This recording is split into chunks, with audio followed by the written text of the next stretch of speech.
Coach Justin bongkar dua pemain keturunan yang akan bergabung dengan timnas Indonesia, posisinya back dan striker.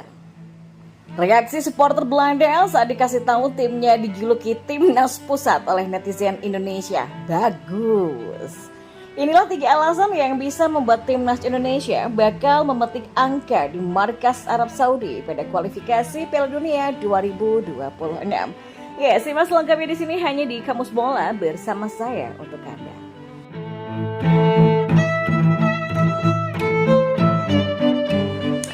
Di informasi yang pertama, rumor soal pemain keturunan yang akan datang membela timnas Indonesia semakin santer. Bahkan Justinus Laksana atau Coach Justin menyebutkan ada 2 nama yang bakal bergabung. Nah, timnas Indonesia masih belum akan berhenti menambah amunisi pemain keturunan untuk memperkuat kualitas.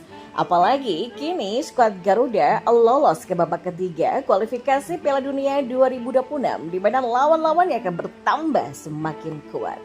Ya, skuad asuhan Sinteyong dipastikan bertemu dengan Jepang, Australia, Arab Saudi, Bahrain, dan China. Tambahan pemain keturunan anyar dianggap akan memperkuat timnas Indonesia untuk bersaing di grup neraka ini. Menariknya, Coach Justin belum lama ini membongkar 2 nama yang katanya sih bakal bergabung dengan skuad Garuda. Mereka adalah Miss Hilgers dan Ole Romeni. Pasti akan ada tambahan pemain dia, tapi siapa kita nggak akan tahu. Mungkin yang gue dengar itu Miss Hilgers itu akan bergabung. Ole Romeni juga akan bergabung. Gue nggak tahu lagi siapa. Ya, kita tunggu aja lah. Kita beri kepercayaan kepada Sinteyong.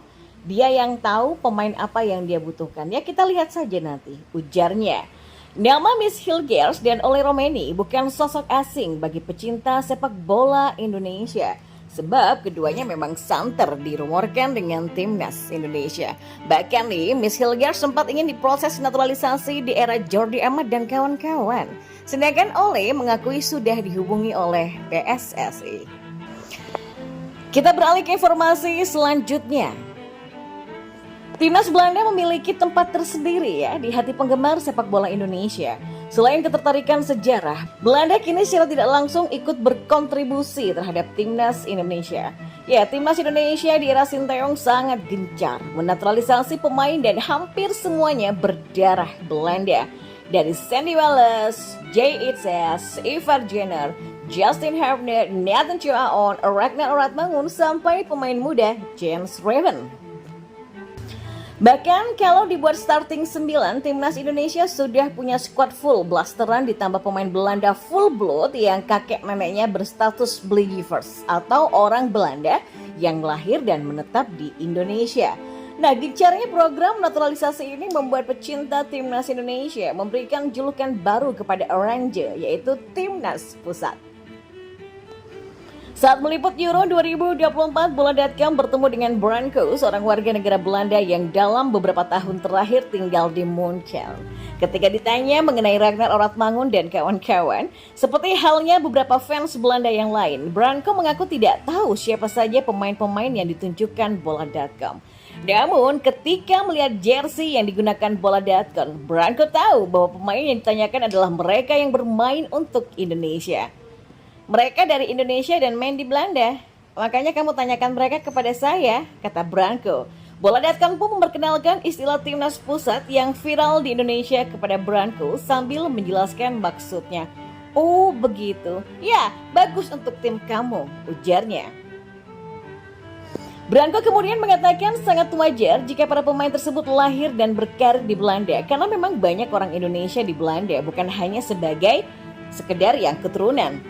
Orang Indonesia yang asli itu juga banyak di Belanda. Mereka bahkan punya komunitas yang cukup besar di Den Haag.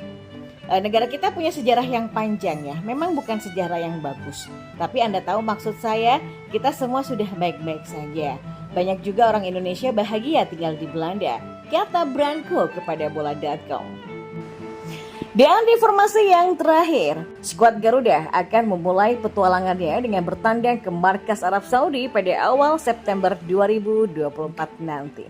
Ya, mumpung masih dalam kehangatan Euro 2024, tidak ada salahnya jika timnas Indonesia meneladani semangat juang timnas Swiss sempat tidak masuk hitungan awal turnamen, namun nyatanya Swiss justru menggila dan kini menantang Inggris di babak perempat final. Ya, di fase grup Swiss yang dimotori veteran Granit Xhaka finish di posisi kedua grup A dengan torehan 5 poin hasil dari 1 kemenangan dan 2 kali seri. Selanjutnya di babak 16 besar, Lannati menggiling juara bertahan Italia dengan 2 gol tanpa balas. Sukses memulangkan Italia membuat tim asuhan Murad yakin berbalik menjadi monster yang menakutkan. Dan kita kembali ke timnas Indonesia. Ya, tim besutan Sinteyong ini akan bertandang ke markas Arab Saudi pada 5 September nanti. Menoleh ke belakang dalam 12 pertemuan terakhir, nasib baik tidak pernah berpihak kepada Indonesia. Tim Garuda tidak pernah sekalipun memenangkan duel. Hasil terbaik yang pernah dipetik tersaji pada Oktober 2011 silam ketika keduanya bentrok dalam laga persahabatan yang berakhir imbang tanpa gol satupun. Tapi beda dulu, beda sekarang. Sekarang Indonesia menyambangi Arab Saudi dengan materi pemain yang mengerikan di semua lini. Selain itu masih ada 2 faktor lain yang membuat Jay Itzes dan kawan-kawan berpotensi mempermalukan Green Falcons di kandangnya. Nah, inilah 3 faktor yang membuat timnas Indonesia bisa saja mengalahkan tim asuhan dari Roberto Mancini. Yang pertama adalah materi pemain. Bukan sulap, bukan sihir, tapi timnas Indonesia dalam 2 terakhir kepemimpinan Erick Thohir sebagai orang nomor 1 PSSI sudah mengalami kemajuan pesat. Keran naturalisasi yang dibuka lebar-lebar oleh PSSI membuat timnas Indonesia kebanjiran pemain-pemain keturunan. Ya, meski tidak lepas dari kritik, kehadiran pemain-pemain naturalisasi seperti Jordi Alba, Jay Itzes, Rafael Struijk, Tom Heyi, Ragnar Oratmangun, Justin Hebner, dan juga Kelvin Verdonk sudah membuat timnas Indonesia semakin beringas. Di putaran kedua kualifikasi lalu, pemain-pemain naturalisasi ini tampil gemilang yang membuat Indonesia mengukir sejarah dengan lolos ke putaran ketiga kualifikasi. Sebelumnya, Indonesia juga mampu melangkah ke babak 16 besar Piala Asia 2023 dan timnas U23 yang dimotori oleh Rafael Struijk memahat pencapaian gemilang setelah mampu menembus semifinal Piala Asia U23 2024. Di klub, sebagian besar pemain timnas Indonesia juga merupakan pemain inti. Jay Itzes dan Kelvin Verdonk misalnya di musim lalu sosok protagonis di klubnya masing-masing. Jay Itzes ikut mengantarkan Venezia promosi ke Serie A di tahun ini, sedangkan Kelvin Verdonk nyaris tak tergantikan di NEC Nijmegen Belanda sepanjang musim lalu. Ya, ditambah sejumlah pemain muda berbakat lainnya seperti Rizky Ridho, Asnawi Mangku Alam, dan Pratama Arhan jelas bakal membuat Arab Saudi kelimpungan. Faktor kedua adalah Sinteyong. Ya, dibandingkan dengan Roberto Mancini, Sinteyong memang bukan siapa-siapa. Siapa sih yang tidak minder dengan latar belakang Roberto Mancini? Namun, Sinteyong tidak boleh dipandang sebelah mata. Pada Piala 2018 lalu, ketika menukangi Korea Selatan, dia pernah bikin heboh yang membuat banyak orang seakan tak percaya apa yang baru saja dia lakukan. Meski gagal melangkah ke babak 16 besar karena finish di posisi ketiga grup F, tapi Korsel besutan Sinteyong ternyata mampu mempermalukan raksasa dunia Jerman dengan 2 gol tanpa balas. Ya, banyak yang tidak percaya, termasuk nahkoda Der Panzer kala itu Joachim Low. Ya, pengalaman itu pastinya membuat Sinteyong tetap percaya diri jelang bentrok versus Arab Saudi. Jerman saja bisa dirubuhkan, apalagi Arab. Yang ketiga adalah taktik. Ya, sejak menukangi timnas Indonesia pada 2011, salah satu kesuksesan Sinteyong adalah ia kerap gonta-ganti taktik. Kadang-kadang memainkan 3-5-2, di lain waktu menerapkan formasi 3-4-2-1 atau 4-4-2. Ini sangat cocok menghadapi Arab Saudi, karena Roberto Mancini juga tipikal pelatih yang doyan sekali gonta-ganti formasi demi kebutuhan taktik yang ingin dia terapkan. Ya, untuk bisa mengejawantahkan taktik yang kerap berubah-ubah tadi, Sinteyong butuh pemain yang punya skill serta kebugaran fisik di atas rata-rata.